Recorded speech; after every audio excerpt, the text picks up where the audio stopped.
Get started. Well, good afternoon, everyone. Welcome back to our series, Nine Common Lies Christians Believe. We're on part number 6. Thank you, Sister Green, for keeping your pastor in line. And so we've been going through all of these. Can anyone think of what's the first one? God will not put no more on you than you can bear. Good job. The second one. Wait a minute, Pastor. I had it here. Oh, God has gained another angel. Reverend Williams' favorite. And the third one is, doesn't God want me to be happy? The fourth one is, I could never forgive that person.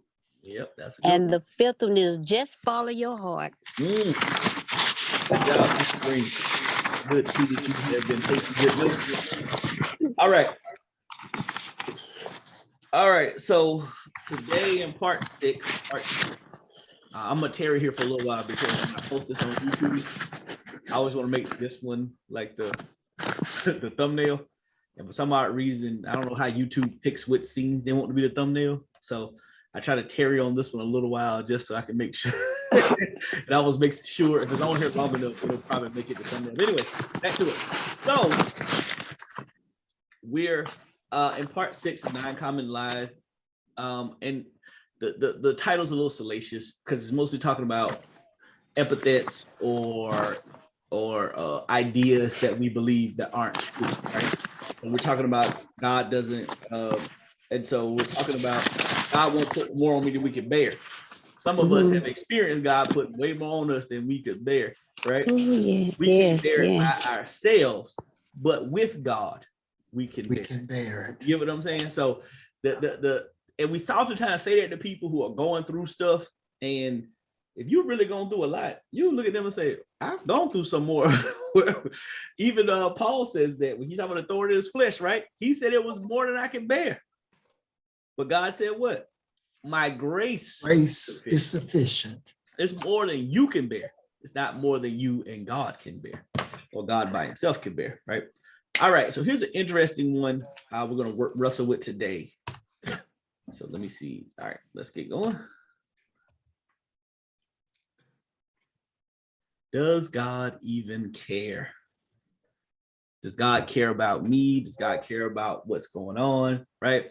Now, I think this is a big one in our day and age because since we have like 24-hour news, we keep track of so much that's going on in the world, way more than we probably knew about before, right? Like I remember as a kid, we used to sit there and watch the nightly news. That's how we knew what was going on around us, right? But now there's so many different ways to receive information, right? I can keep track of the war in Ukraine, the NBA finals, what my Panthers going to do in the playoffs. Like, in the draft, I can keep track of all this information now from this one device, right? You're from our phones. And so it's a lot different world that we live in with these 24-hour news cycles. We're constantly being inundated with information. And so one of the things I think that's becoming common, especially with younger folks, is they're saying with all this bad stuff going on in the world, how can you tell me there's a God that cares, right? How can you say he cares about me? He cares about what's going on with me.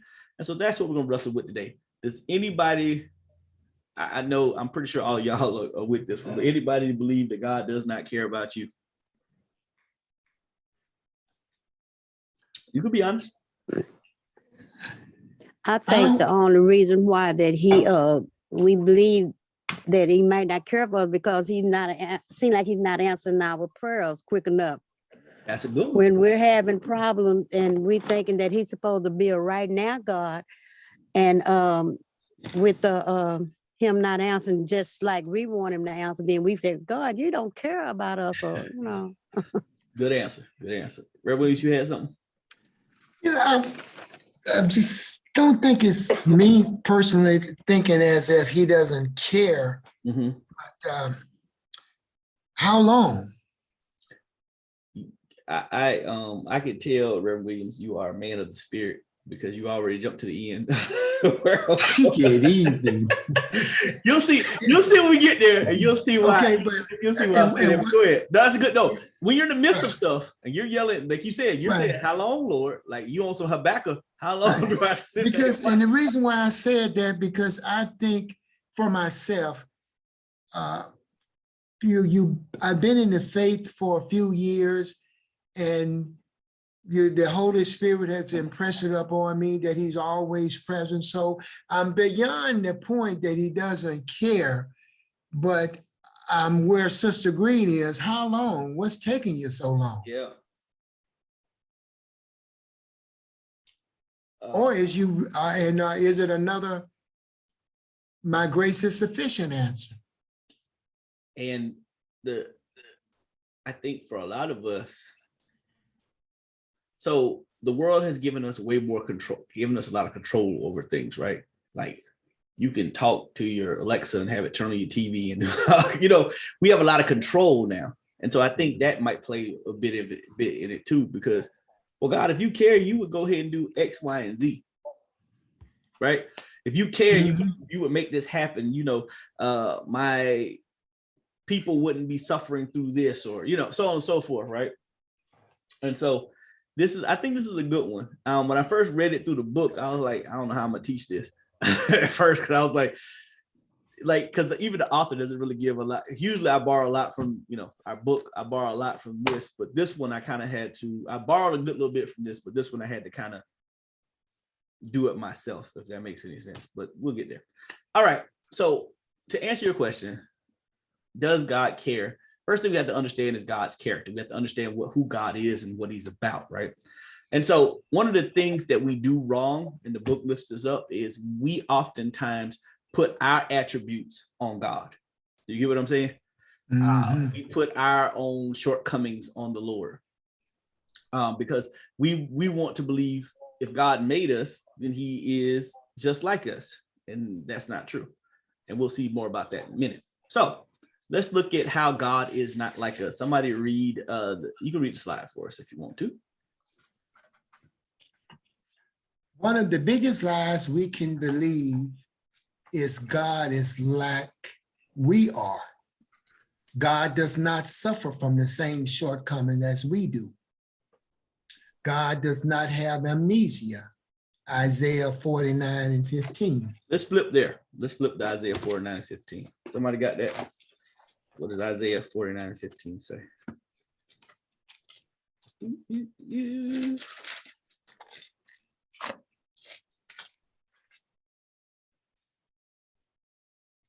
Can a woman forget her suckling child, that she should not have compassion on the son of her womb? Yea, they may forget, yet will I not forget thee. So God said, even if a woman forgets the child who she nursed, I won't forget you. And most of us know, our mamas know us fairly well. I know mine does. There have been random times she called me, "You all right?" And no, I don't be all right. But you know what I'm saying? I'm thinking to myself, how do you know that I'm not all right? She'll just call me, "You okay? Something don't feel right. What's wrong with you?" And I begrudgingly get into it, but it's, so think about that. That's how much God knows. He said, even if your own mother forgets you, I won't forget you. That should be very comforting for some of us. All right, continue on, Red Williams. Sorry. God is not limited in power. Matthew 19:26. Matthew 19:26. 19:26. Yes, ma'am. Jesus looked straight at them and answered, "This is impossible for man, but for God, everything is possible." Sorry, he said some things are possible. Everything is possible. All right. All right, continue on. God is not limited in knowledge. Romans 11:33. If I can get over there. I'm flipping today. 11:33. Yes, sir. Oh, the depth of the riches, both of the wisdom and knowledge of God. How unsearchable are his judgments and his ways, past finding out. All right. It says God, it says his ways are unsearchable, right? All right. So do we have these same attributes as God? No. Our knowledge is our memory is limited, right? Yeah. I can't remember everything, every little detail that happened to me in life. Sometimes I can't remember why I walked into the room. Right? But God knows everything. He remembers everything, right? He remembers every little detail, right? He's not limited in power, right? There's certain stuff that I just can't do physically, whether I want to or not. Red Wings, I would love to run as fast as Usain Bolt, but I just can't do it, right? I don't care how much training I do. Even if I was in the best of shape, I could not run that brother, right? That's true. I physically just cannot do it. I at 5'11" cannot dunk. Now I know other people who can. Spud Webb can, which is interesting to me, right? There's other people who can, who are shorter than me. Nate Robinson, I think is 5'8", he can dunk, but I can't dunk a basketball, even if I wanted to. So I'm limited in power. I'm limited in things that I can do. Look, I can't even do everything I want to do in my own country. There's limited. We have freedoms, but that freedom is limited. I can't run into a crowded movie theater and scream fire, right? That's right. I'm limited in what I can do. And then in knowledge. I was talking to my wife yesterday, I think. It was yesterday or the day before. It was sometime soon. And we were saying the one thing we're learning about getting older is we realize the depths, the greater depths of the stuff we don't know. You get what I'm saying? Like the older I get, the more I realize the stuff I don't know. Like I know some stuff, but then I also start to realize the vast information that I do not know. God knows all of that. All of it. And more. And more, right? All the stuff, all that stuff, you know? All right, let's keep going. All right, so when we're thinking about God, God has some attributes that we're going to look at. Here are some things that if God does not have these attributes, he no longer is God, if that makes any sense, right? And so that's what shows greater level of separation between him and us, right? First thing, okay, somebody read the slide for us. I don't want to jump ahead. Attributes of God: omnipresent, present in all places at all times. So God is everywhere all at once. Now, some of us wish we could be omnipresent. Wouldn't it be nice to be able to be at church and be at home watching the football game? Right? Hey, along with great power, you got to be able to handle it, though. Yeah, I know. Most of us couldn't handle all that, but you know. But think about it, right? Wouldn't it be nice to think to know what's going on at every place at every time? It probably drives us crazy, to be honest with you. I don't know what you would do with all the information, processing all that stuff. I watched this really crazy movie the other day. It was called Everything, Everywhere. Hold on. It's got a weird title, so that's why I can't remember. It's called Everything, Everywhere, Everything, Everywhere, All at Once. And this lady, she could tap into multiple dimensions and she could know the knowledge from all these different dimensions, right? God knows all of that. God literally. So, but anyways, so he's omnipresent. He's everywhere all at once. So the same God that I'm praying to here in Dallas is the same God my mama's praying to in North Carolina. The same God that's with my son that's in New Jersey, with my brother that's in Qatar, with my dad who's over in Europe, right? God can be all those places all at one time, right?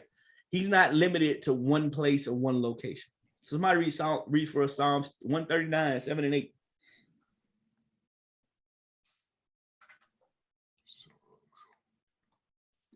Whether shall I go from thy spirit, or whither shall I flee from thy presence? If I ascend up into heaven, thou art there. If I make my bed in hell, behold, thou art there.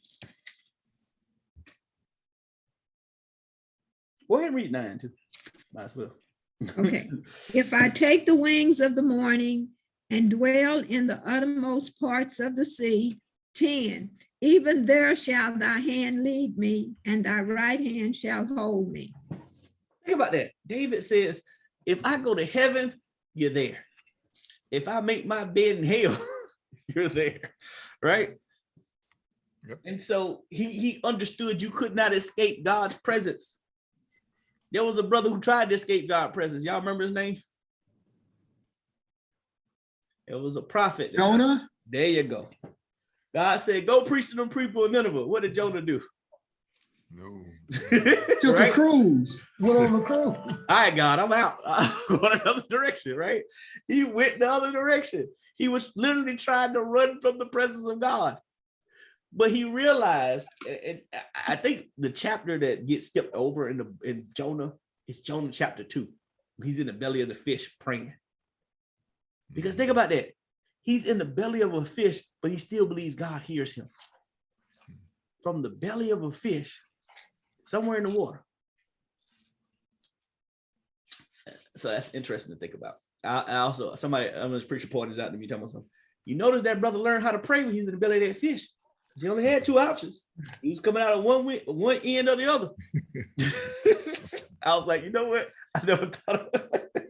He only had two options, right? He going in one end or come. He going out one end or the other. So God was his only help when he was in the belly of that fish. All right. God is also omnipotent. I got this from Webster. So let's read the definition for omnipotent. Often capital, okay, almighty, having virtually unlimited authority or influence. Having virtually unlimited authority and influence. Who tells God what to do? Nobody. Nobody. I mean, we try to, let's be honest. But you get what I'm saying? God does not have to check in with anybody if he makes a decision. He's God. He checks in with himself. Even when God makes a promise, who does he make a promise on? Like people swear to trees, swear. Who does God swear on? Himself, because nothing's higher than him. Yep.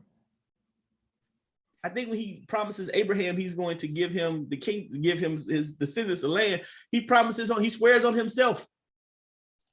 Because there's nothing higher. God has all authority. Let's flip over to Matthew 19 and 26 and Isaiah 40 and 28. Matthew 19:26. Jesus looked straight at them and answered, this is important for man, but for God, everything is possible. Isaiah 20, don't you know, haven't you heard? The Lord is the everlasting God. He created all the world. He never grew tired or weary. No one understands his thoughts. Right. No one. God has all power. Right. All present. Now the next one, Omni Benevolent. This one is not necessarily in the dictionary, but I'll go ahead and read that one. I mean, the definition for it is an all loving. We have to believe that God is all loving. Now I know that seems hard for us to grasp a lot of times when we see stuff that's going on, because I remember after some tragedy, somebody was like, probably one of these shootings that happened, somebody was like, how can an all-loving God allow this to happen? And so let's look at 1 John 4 and 8.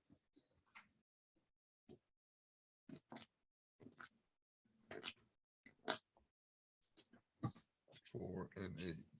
Mm-hmm. 4 and 8. Okay. He who does not love does not know God, for God is love. God is love, right? God is love. Let's read verse 9 for Brother Watson. In this, the love of God was manifested toward us, that God has sent his only begotten Son into the world that we might live through him. Keep going. Yeah, keep going a little bit. Okay.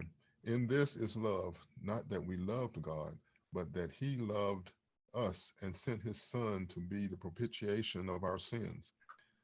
Beloved, if God so loved us, we also ought to love one another. All right, pause right there.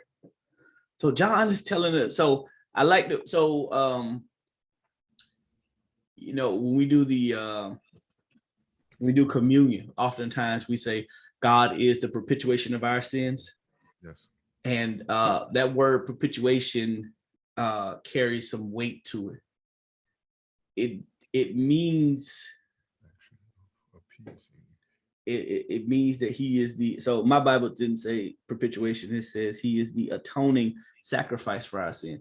So perpetuation not only means that he paid the cost, but he paid it fully and completely. Like there's nothing left over, right? There's no remaining balance, like it's done. And so it carries a little heavier weight to it, I think, sometimes than atoning. And so, but think about it. This is how we know God loved us. He loved us so much that he sent his son to die for us.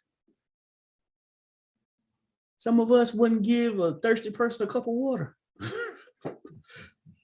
Much less talking about letting your only begotten son die, right? Last one. God is omnipotent. Omnipotent. No, I'm gonna put a P in it. Omniscient. Sorry. Keep going. Let me see, make sure I didn't spell that wrong because my spelling is horrible. Keep going.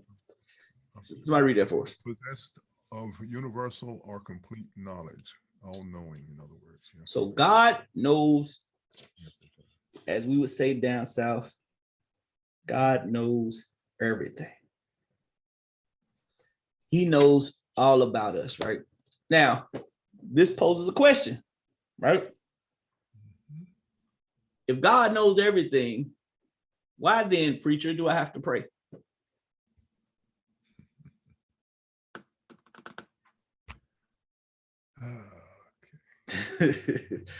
Good question. Rev Williams, why do I have to pray even if God knows everything? He still wants you to ask. This is not on, this is more like a sidebar.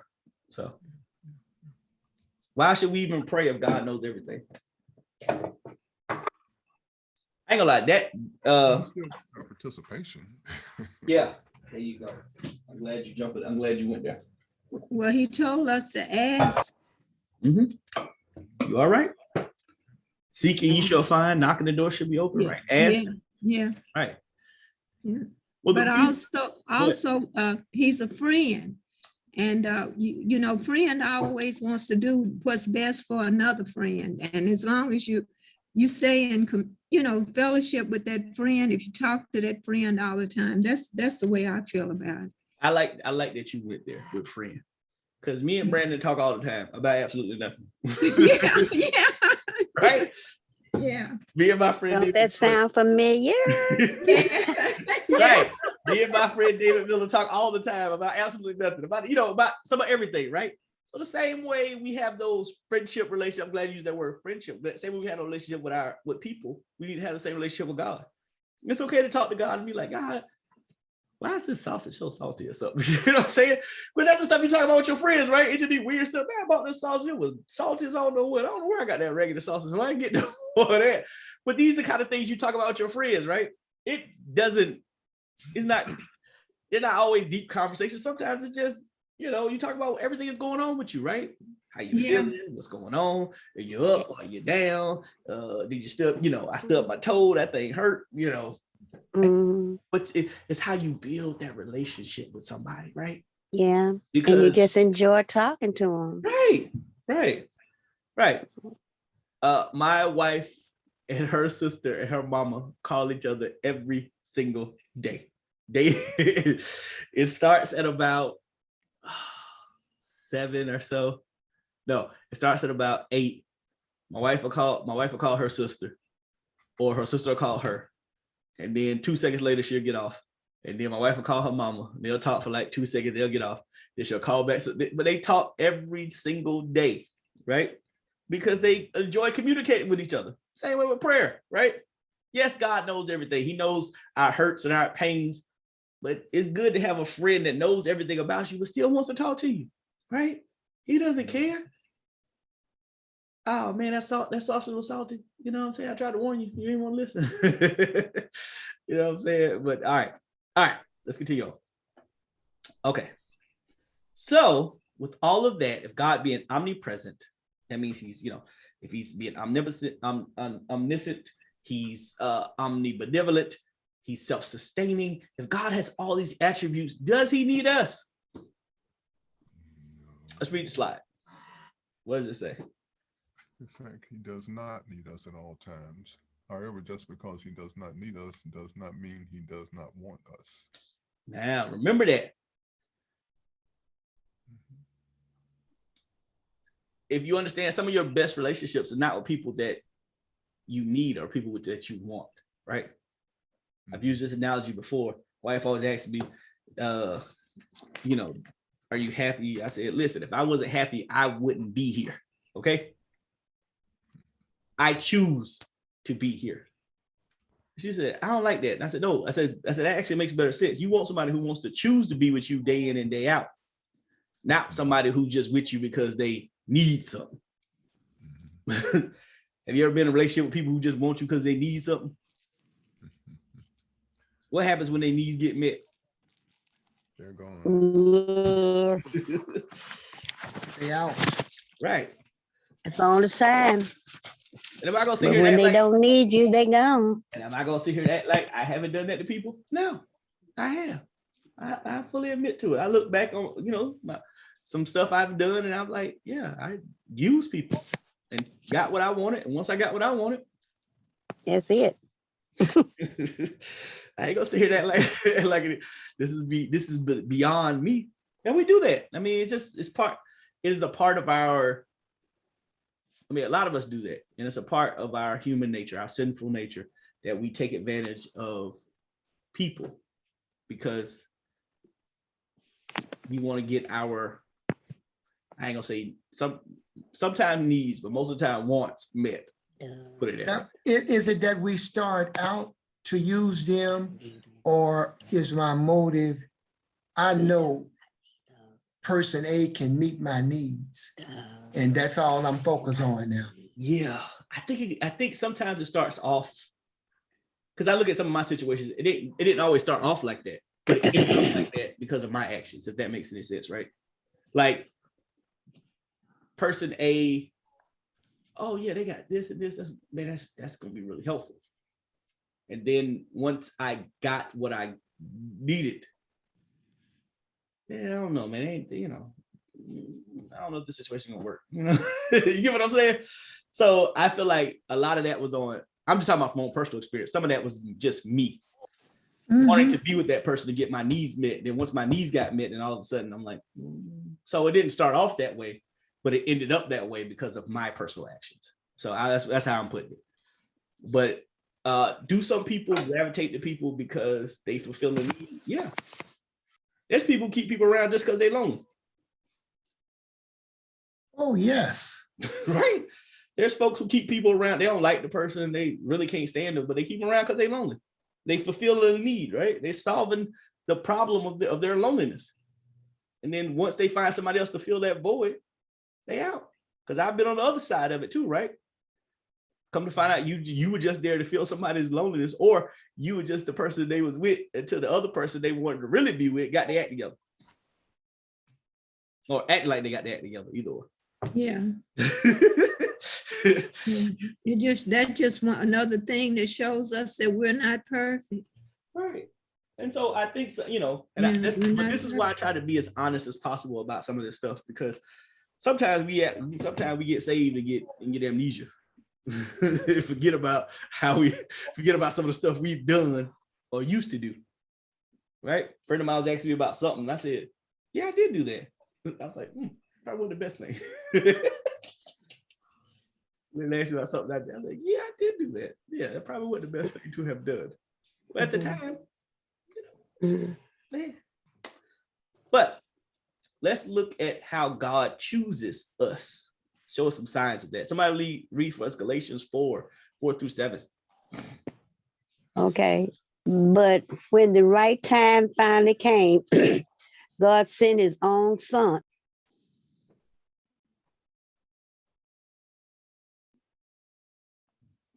And I'm sorry. Wait, But when the right time finally came, God sent his own son. He came as the son of human mother and lived under the Jewish law. So to redeem those who were under the law so that we might become God's son. To show that you are his son, God sent the spirit of his son into our heart, the spirit who cried out, Father, my Father. So then you are no longer a slave, but a son. And since you are his son, God will give you all that he has for his son. Excuse right. me, y'all. No, you're fine. So notice, Paul is saying here to the Galatians that the fact that Jesus died, that moved us from slaveship to sonship. Like God wanted us to be back in relationship. Okay. Now everybody knows this one. Who wants Jeremiah 29 and 11? I thought somebody. Go ahead. For I know the thoughts that I think toward you, says the Lord, thoughts of peace and not of evil, to give you a future and a hope. So God says he's think about his mind is focused on us. All right, somebody, Psalms 139, 16 through 17. You saw me before I was born. The day allotted to me had all been recorded in your book before any of them ever began. Oh God, how difficult I found your thoughts. How many of them there are. So the psalmist is saying, even before I showed up, you already had my days laid out in front of me. All right, who had Matthew 10, 29 through 31? Are not two sparrows sold for a farthing, and one of them shall not fall on the ground without your Father? But the very hairs of your head are all numbered. 31. Fear ye not, therefore, ye are of more value than many sparrows.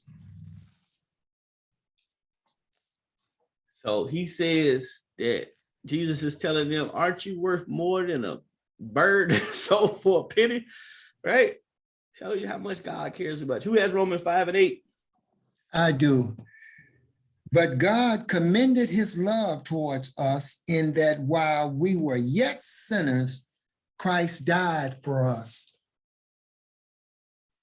Say it again now. One more time. But God demonstrated his love towards us in that while we were yet sinners, Christ died for us. While we were yet sinners, Christ did what? Died for us. Woo. All right. So we're going to close out with this. I thought the best example of this is looking at Job. I don't know about you, but Job's one of my favorite books in the Bible. This I know people read the Bible too. And I was like, the book of Job? I mean, it's not Job. So anyways, we're only going to look at 4 chapters in Job. We're going to look at chapter 1, 2. We're going to skip over to chapter 40 and then chapter 42. We don't, as much as I would love to do a deep dive into Job, I think these chapters kind of give us what we're looking for. And this is what I was talking about, Reverend Williams, when you said, how long, Lord? Because I feel like that's most of Job 3 through 39 is basically saying, all right, Lord, how long is this going to go through? Because we don't know how long, we actually don't know how long Job was going through this. We see the conversations, but we don't know how long it took between, we know that he lost all his stuff kind of quickly, but we don't know how long it took for him to be, how long he was going back and forth with his friends. We don't know if this was a day's conversation, multi-day conversation. You get what I'm saying? We don't know the timeline. So Job might have been sitting through this for a number of years. We often act like everything happened. He had the conversations with his buddies the next day. God speaks to him, and then he restores all this. We don't know if that's how it happened, right? I mean, as far as timeline goes, we know that happened overall, but we don't know the gaps in between, if that makes any sense, right? We know the beginning, we know the end, we know the middle, but we don't know how long these conversations lasted, right? Was this they came back daily? This is like This is like a conversation they had over a certain number of months. Now, there's different views of the book of Job. There are some scholars who look at the book of Job as less of a literal happening and more of a allegory to teach us about life. If that makes any sense, right? So we're gonna look at Job and see what we get, right? Somebody read for us Job chapter 1, verses 1 through 6. There was a man in the land of Uz whose name was Job, and that man was perfect and upright, and one that had feared God and eschewed evil. And there were born unto him 7 sons and 3 daughters. His substance also was 7,000 sheep and 3,000 camels and 500 yoke of oxen and 500 she asses, and a very great household, so that this man was the greatest of all the men of the east. And his sons went and feasted in their houses, every one his day, and sent and called for their 3 sisters to eat and to drink with them. And it was so, when the days of their feasting were gone about, that Job sent and sanctified them, and rose up early in the morning and offered burnt offerings according to the number of them all. For Job said, it may be that my sons have sinned and cursed God in their hearts. Thus did Job continually. Now there was a day when the sons of God came to present themselves before the Lord, and Satan came also among them. All right. So who's our main who's our main character so far in this story? So we have Job, right? What do we know about Job? What do we know about Job? Job was rich. He was one of the richest men and greatest of all the men in the East. And he had 10 children. There you go. And that he feared the Lord because he kept he kept them before the Lord, because he said they could have sinned and cursed God. He kept his children lifted up. Right. So now, so we know that Job is a wealthy man. Yeah. Talk about all the resources that he has. You Yeah. know, oxes and camels don't really necessarily mean a lot to us in our non-agricultural society, but you know, you can see that as he had money. You know, Job had finances, he had resources, he had money in the bank. You know, he was sitting pretty, right? Then they said he had 10 children. Understand, in ancient Near Eastern culture, a bunch of children were a sign of prosperity and good, you know, it was a good thing. Nowadays, somebody said they got 10 head of children, you looking at them like, are you crazy? You can go sit down somewhere. Right? And so you had 10 kids. And so notice the number of kids too. Don't miss that. 7 and 3, right? Yeah. Yeah. Both kind of what they consider perfect numbers. And yeah. So Job had a lot. And so they would look, and that shows how much resources Job had, because what did his kids do? They just threw parties all the time. Mm-hmm. They all had houses. Right. The sons they had houses. They all like Eddie Murphy and Rick James, partying all the time, right? I think I do that. So all right. Anyways, and so God is having a meeting, and he invites all the people, he invites everybody to show up. And Satan comes with them. All right, let's see what happens. Somebody read for us 7 through 13. And the Lord said to Satan, from where do you come? So Satan answered the Lord and said, from going to and fro on the earth, and from walking back and forth on it. Then the Lord said to Satan, have you considered my servant Job, that there is none like him on the earth, a blameless and upright man, one who fears God and shuns evil? So Satan answered the Lord and said, does Job fear God for nothing? Have you not made a hedge around him, around his household, and around all that he has on every side? You have blessed the work of his hands, and his possessions have increased in the land. But now stretch out your hand and touch all that he has. He will surely curse you to your face. All right. Where you want to go? I'll just stop right there. We'll pick up 12 and go on further, but I want to stop right there. So here's one thing I want you to notice. Satan says he's going to and fro on the earth, seeking whom he can destroy. Right? Notice that God brings up Job's name, not Satan. God does. So reason why I brought up this particular brought up the story of Job, because I found it interesting, because the question you got to, because you definitely have to ask yourself the question, does God care about me if he's mentioning my name to Satan? I ain't bothering him and he ain't bothering me. Right? And what does he say? Satan's like, what up? Does he worship you for nothing? You giving him everything. If you take everything away from him, he says what? He'll curse you to your face. All right. So let's see what happens. Somebody read. Where you start at, Brother Watson? Chapter 11, 12 11. will be next. Yeah, let's go 12 through 18. And the Lord said to Satan, behold, all that he has is in your power.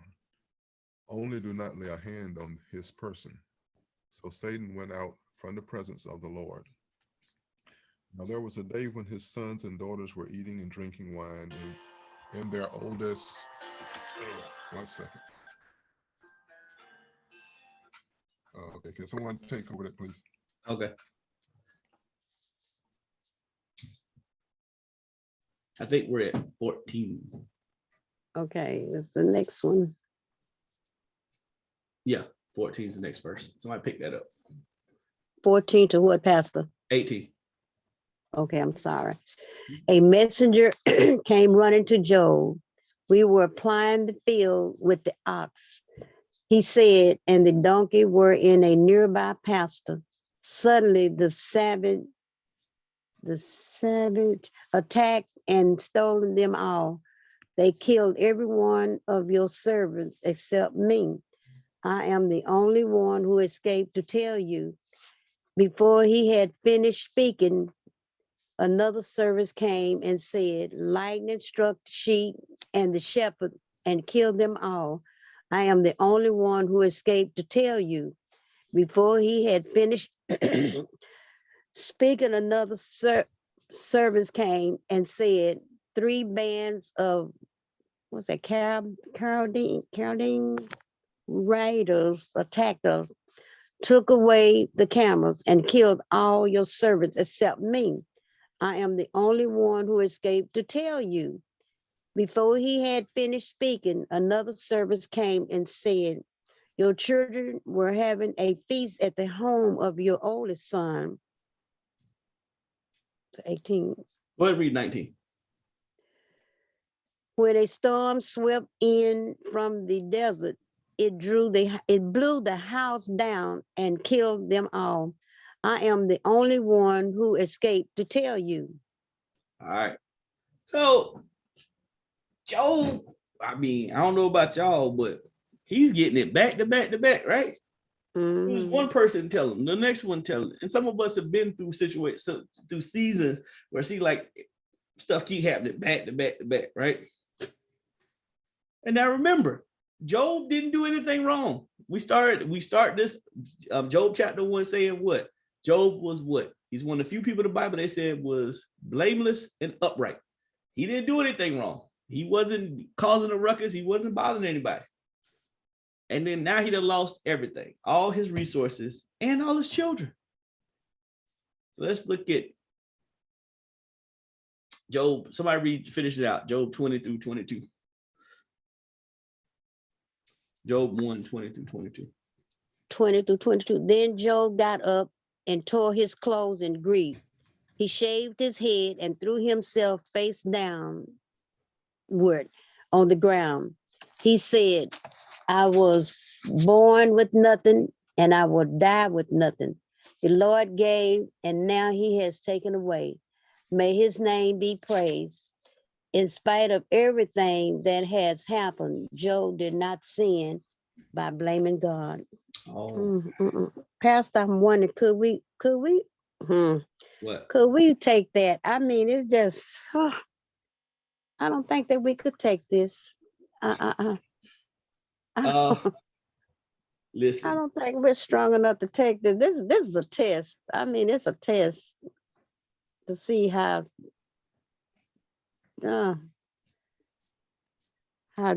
Joe can take it.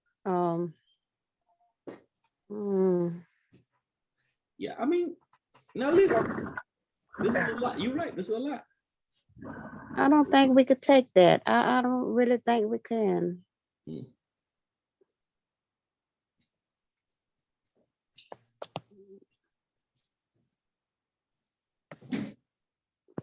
Let's see. Hello, you all. I had to change device because I have a 1 o'clock appointment.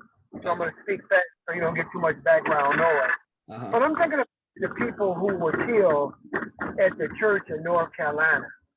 North or South Carolina? South Carolina. South. Yeah. And the families came out. You know, their very first statement publicly were not hateful statements. I know that's different from losing your property, but they lost family members. So I thank God is able to do more than we can ask or think. Now, in my flesh right now, I ain't gonna do it. But I don't want to cut God short. Yeah. So, just to give a similar experience, I know of a lady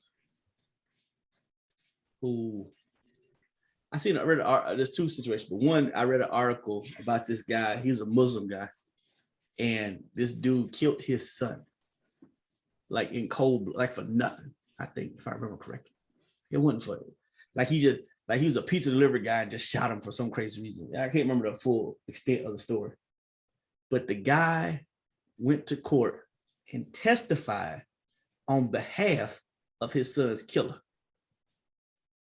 and basically was asking the judge to be lenient on the killer and saying that his religion required him to forgive, right? And saying that, my son's already lost his life.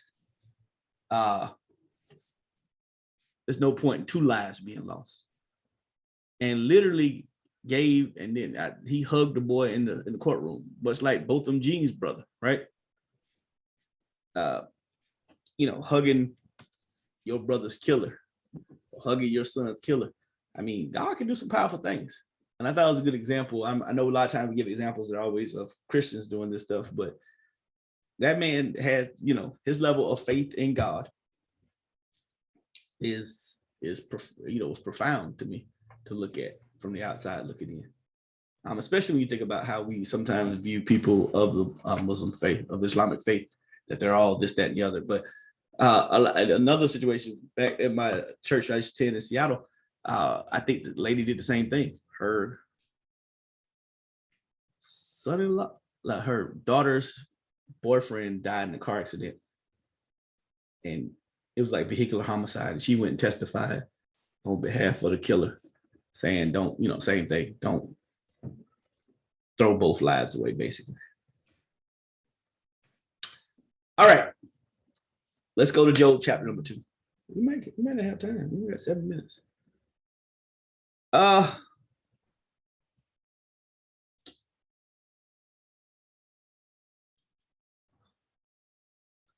Let me say this. Okay, here's what we're gonna do. I'm gonna talk through the rest of this, and maybe we'll come back and wrestle with Job at a later time, okay? Because I also want to be respectful of your time. I know y'all don't mind being a little longer, but we want to be, I like to be respectful of people's time. All right, so Job chapter 2, right? So this time, God's having the same meeting in heaven. Satan comes back. God asks the same question, where you been going? He said, to and fro, seeking whom I can destroy. And God basically brags on Job, saying, look at my boy Job, right? You thought you brought all this evil on him, and he ain't even seeing. And so Satan said, skin for skin, right? He'll definitely curse you to your face if if you do something to him. And so he says, all right, you can touch his body, but you cannot touch his soul. So Job is covered in these, the best way to describe it is these big blisters, these big pus-filled sores, right? And the only relief he could find is taking a piece of broken pottery that he used to, you know, for something he used to have, and scrape these sores. I can imagine the smell, the odor, the how sensitive his skin and raw his skin would be from having all these open sores on him and things. And remember, in those days, you were considered a curse. And he had him from the crown of his head to, you know, to the sole of his feet. And so Job's wife says to him, does thou still retain thine integrity? Curse God and die. Now, a lot of people say, y'all, you know, Job's wife was, I say, but think about it. She lost everything too. It wasn't like just Job lost everything. She lost everything right along with him. She was suffering too. She lost all 10 of her children. Right? And Job says, hey, we can't just get the good from God. We got to get everything, the good and the, you know, and the bad, right? And so when Job's friends hear about him, they come and they sit with him and they try to comfort him. And so they sat there and didn't say a word for 7 days. Now, let me say this. They probably should have kept quiet, because chapter 3 through 39 is just them going, about 38 is them going back and forth with Job about Job being wrong. In that time, and we do this now, right? You ever see somebody fall into some calamity, and the first thing we say is, that's what they get for doing X, right? Oh, you know, so-and-so got sick because of, I've heard people say it. And, you know, well, he shouldn't have said nothing about so-and-so. That's why he's sick now. Like God is that petty. Wouldn't that be one of the 9 lies? Number 10. You know what? I don't think he touches on that one, but that's a good one though. We literally, I've heard it. I'm pretty sure y'all have heard it too. Something bad happened to somebody. The first thing we say is, that's what they get. They get that happened to them because they did. Well, you know, the reason why they got this, that, and the other, because they did it. Not everything is cause and effect, and not everything that happens to people. And Job proves it, right? Sometimes bad things happen to good people, right? We saw Job had did anything wrong. You know, we're right there. We're peeping this thing from behind the scenes. We're seeing what everybody else can't see. We know that he's done nothing wrong, but yet and still he's being punished, right? He's going through this stuff. Okay. So chapter 39, God begins to call Job out, basically saying, who is you to ask me what to do, right? And so chapter 40, he tells him, he tells him all the stuff that he can do that Job cannot do. So he's questioning how much Job actually knows, right? In Job 42, Job finally answers, right? And he says, look, Lord, I spoke out of line. You could do so much. I can't do none of that stuff, right? Forgive me, right? And I repent of what I've done. And so then God says to Job's friends, y'all go pray. Y'all go ask Job to pray for y'all, to offer up a sacrifice, because I should strike you down. But if Job offers a sacrifice in your name, I'll accept his offering, but I won't accept anything from you. And so they went and they did it, and the Lord accepted it, right? And so, and then after he prayed for his friends, right, the people came and they helped Job get back on his feet, right? The community that he helped, he got back all of his stuff, and then he got back all of his children. And then Job lived a nice, good life after that, right? But the ending of Job lets us know that even though Job went through something, God still cared about him through the entire process, okay? Because you notice anytime he allowed something of Satan to happen to him, he would always say, but he would limit it, right? First time, right? You could touch his stuff, but you can't touch him. You could touch his body, but you can't touch his spirit. Yeah. So even though Job's going through, God is still in control in the process. All right, y'all. That's all I have. God bless you and keep you. May his face shine upon you and give you peace.